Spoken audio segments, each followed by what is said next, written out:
Hello, everyone, and good evening, and thanks for being a part of the program this Thursday, which is also the 18th day of August, as we're bearing down on a weekend that's going to lighten up weather-wise. Definitely on into next week it will. Technically, we still got a rather active weather pattern throughout the weekend. The humidity levels are still going to be on the increase. Temperatures will dip down into the low 80s over the course of your weekend. It's going to feel a bit warmer than it actually is, but definitely some cooler, drier, and much more pleasant conditions for next week that will be hard to believe considering what we have been under now for weeks at a time. Top headlines tonight will include, sadly, what was feared the most last evening, an auto accident that turned to be fatal. We'll also talk about another serious auto accident this morning involving a young woman who suffered a broken neck and other life-threatening, possibly injuries. We are told she is doing well, and on the end of that report, I have an image that I think you will consider to be quite breathtaking, as did I. A structure fire claimed a Magoffin County residence earlier this morning. An arrest that is certainly disturbing, to say the least. It's one that I will extend a word of caution that you may want to usher out the younger eyes from the room before we report on in just a few moments, and a whole lot of other news and information in what is certainly a full night this evening, and it's not all good news, sadly. With that said, an auto accident that we rushed to report to you last night. We just had brief information, no identity, and no firm updates on the condition of the female who lost control of her SUV on Johnson Fork. We now tragically know that she was pronounced dead at an area hospital after being taken from the scene, but not without a great deal of effort to try to save her life by any and all means. As for leading up to the crash, I did confirm today by speaking with a Magoffin County Rescue Squad personnel who was directing traffic at this scene yesterday, an accident on the Mountain Parkway, who told me, that being Ray Nichols, that Brita Keaton actually was in line in that traffic that was backed up and rolled down her window. He spoke with her. They spoke of her going to church, a meeting with some other individuals, I believe, and at that time he said he, after speaking with her, saw her turn around and go the opposite direction. It's believed at that time that she was going to go through Johnson Fork to bypass the traffic and the accident on the Mountain Parkway. It's while traveling on Johnson Fork that, for a still unknown reason, Mrs. Keaton lost control of her SUV when coming around this curve. The Magoffin County Sheriff's Department, who is investigating, says there's still no real signs as to what may have caused her to leave the roadway. A medical condition, slick roads, a combination of the two, or any other possible factors are still unknown. Not at this time. We're still under investigation. We're still trying to determine what caused the accident. It appears like she just come around a sharp curve. Her vehicle left the road and, of course, went over an embankment to the creek below. There were no visible skid marks on the roadway or even off on the shoulder of the roadway. With the exception of the barbed wire fence, which was knocked down, no other signs that the vehicle left the roadway. However, you could see where it went over the steep embankment 150 feet or so, striking a tree as it went down, landing on its top in the water. It was that collision with the tree and, we believe, the creek that local residents heard and quickly ran to her aid. To no avail. They tried feverishly to get into the vehicle and free her from her seatbelt, but were unable to do so. They were just trying to make every attempt possible to get her out of the vehicle, and of course, it was upside down in the creek and hard to do anything with, really. Got the life jackets on. A couple of guys is in the water. A rescue one got here. We hooked it, pulled it over on its back on its side to where we could raise it up enough and get the subject out. And we loaded her in a Stokes basket, pulled her out. Had other EMTs on the scene. We started doing what's called cold water drowning. Within that golden hour or something like that, we estimate she was under the water about 25 minutes. And the water temperature is somewhere like 70, 75 degrees, and that's still considered a cold water drowning. I tried to observe if there was any traumatic injuries to her, which was hard, but I didn't see any. So we continued to do CPR, and paramedic on board with her and took her into Paul B. Hall for further treatment at the ER. Even though EMS exhausted all efforts to revive 74-year-old Beretta McCarty Keaton on scene, en route, and at the hospital, she was sadly pronounced dead at the Paul B. Hall Regional Medical Center shortly after arrival. We'll have funeral arrangements for Mrs. Keaton in just a few moments. Mrs. Keaton's accident followed a number of other accidents throughout the morning and afternoon in Magoffin County. And it was also followed itself by another serious crash this morning involving a local young woman who lost control of her vehicle in what we commonly refer to as the Elsie Conley curve near Tackett Bottom on Route 40.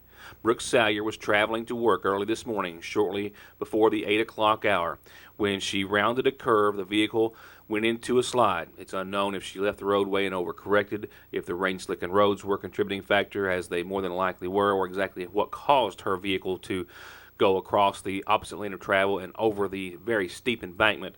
But nevertheless, it did, striking trees on its way down and landing at rest, as you see here. There was a motorist that I talked to off camera that said his vehicle was the first to meet Salyer's as it was sliding and going over the embankment. He says that he stopped and flagged down traffic. They called 911.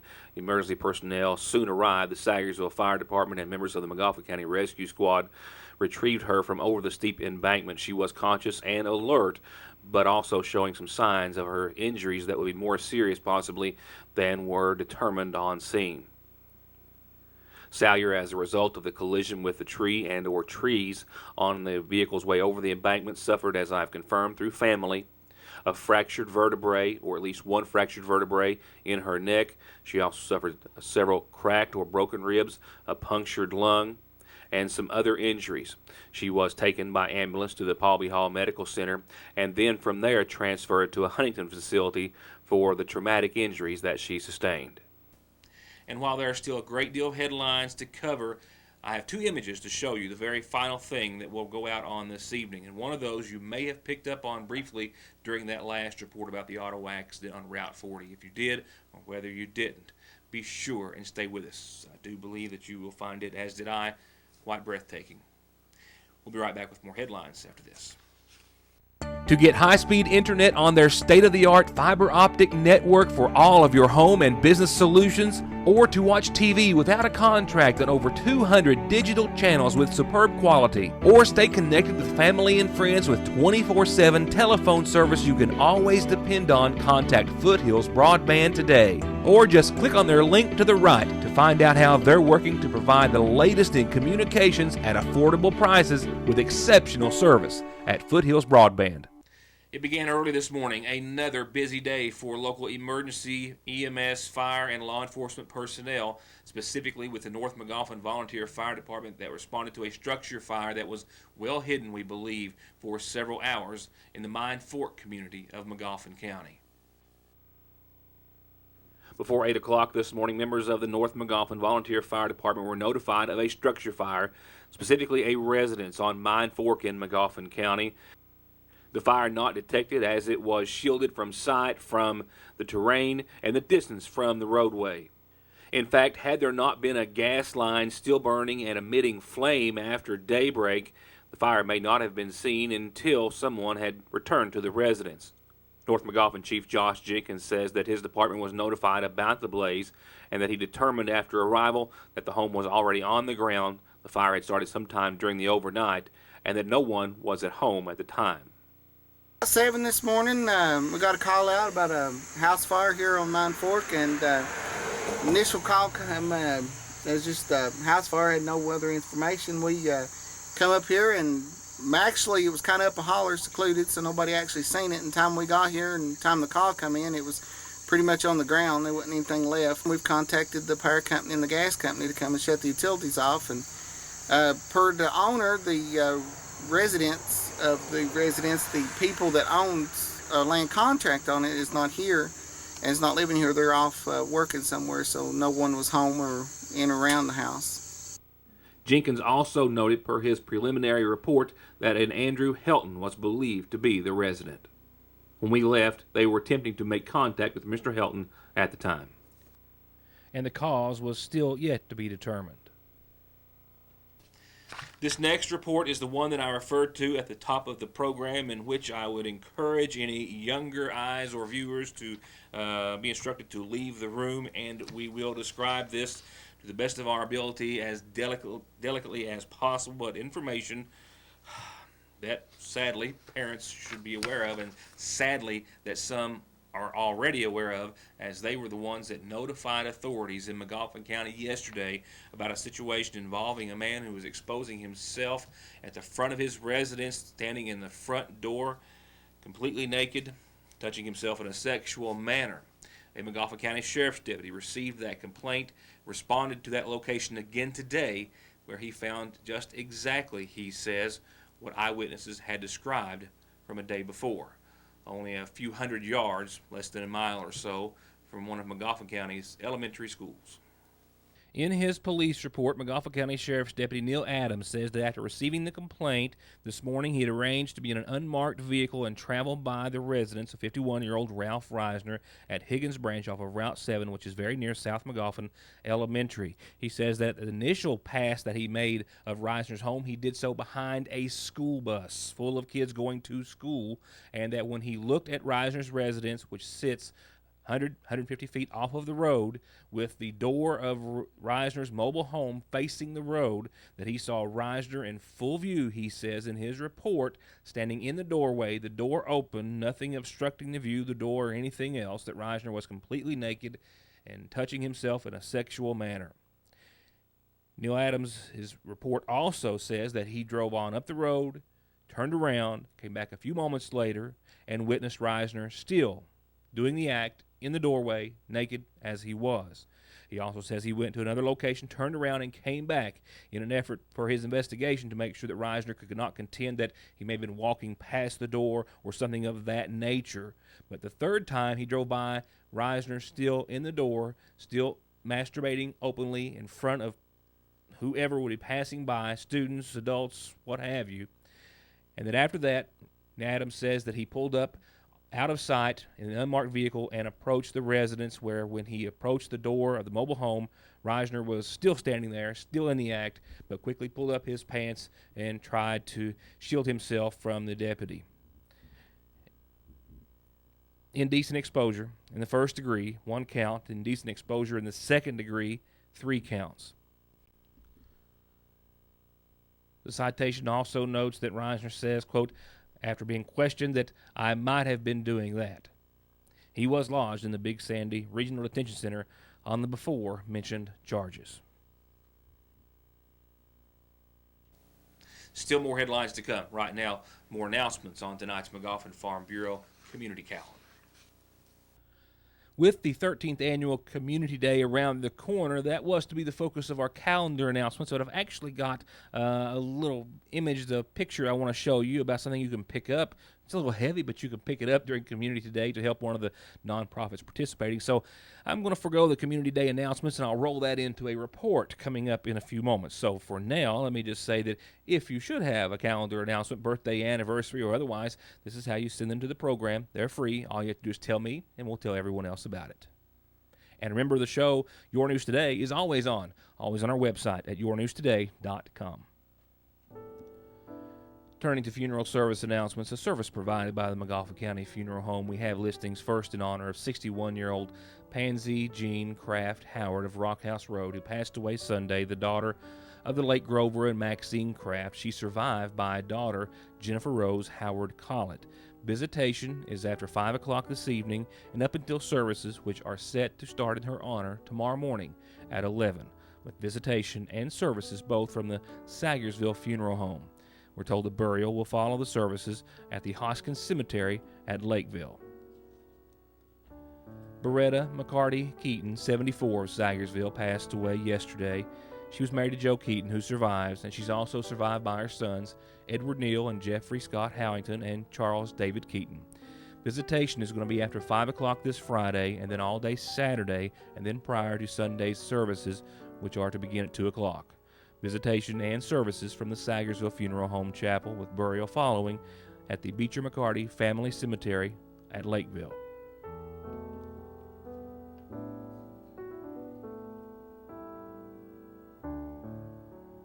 Services also being announced tonight in honor of 78-year-old Eugene Ferris of Middle Fork Road in McGoffin County, who passed away on Wednesday. He was married to Violet Eileen Klinger Ferris, who survives.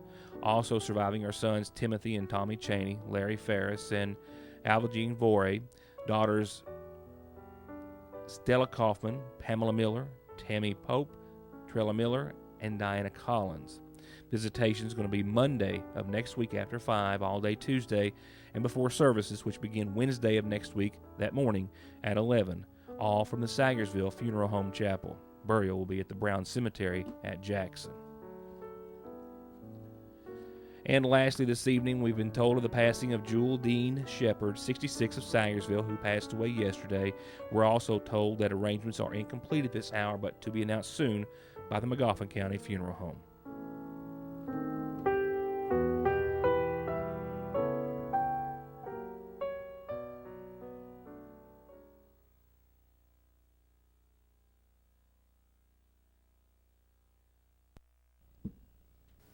On last night's program, I covered much of this week's regular session of the Sagersville City Council. Time did not allow complete coverage of that meeting, with only a few details to add to that report. We'll continue at this time. Just a couple of items of business to add, including the mayor of Sagersville, Pete Shepard, asking for authorization from the city council to advertise for equipment to be surplused and then sold at auction in front of the Sagersville Fire Department at a later date. They've replaced their fleet of vehicles for the Sagersville City Police and Fire Departments, and some vehicles for City Hall and the Street Department as well. At least 2 Crown Vics and some other vehicles to be sold at auction. They'll be advertising that list at a later date, and we'll have that for you when they do. It was unanimous approval with the exception of Councilman Tom Bailey voting in favor of surplusing the equipment.